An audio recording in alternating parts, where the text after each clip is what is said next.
Listen, you're not going to believe what I'm about to tell you because it completely flips the story you've been hearing everywhere, and I mean everywhere. One of the most outspoken progressive voices in Congress just said something out loud that honestly most politicians would never admit on camera. Before we continue, please make sure to subscribe and turn on notifications so you don't miss what's coming next.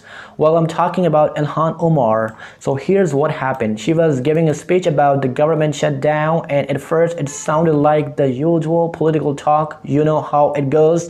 Blame gets thrown around, fingers get pointed, and everyone says the other side is responsible.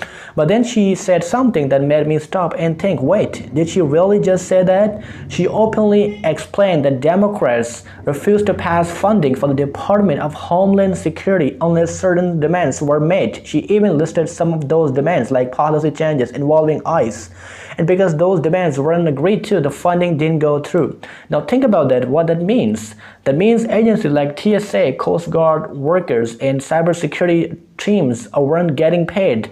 These are real people with real lives, families, rent, bills piling up. And instead of talking about it like a crisis, she was describing it more like a planned move.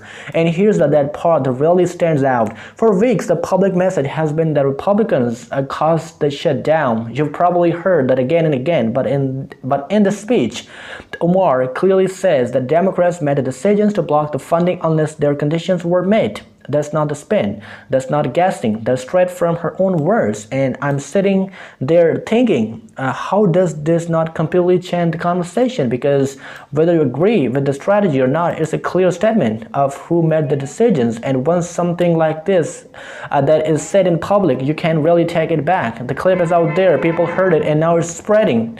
What's also interesting is how this moment shows the difference between messaging and reality. On one hand, you have what's being said in interviews and headlines. On the other hand, you have what's being said in a live speech. Those two things don't match, and that's why moments like this matter, not because they instantly change everything, but because they help you understand what's really going on behind the scenes. Now, I want to hear from you. What do you think about this? When you hear something like this, does it change how you see the situation, or do you think it's just politics as usual, where both sides play the same game?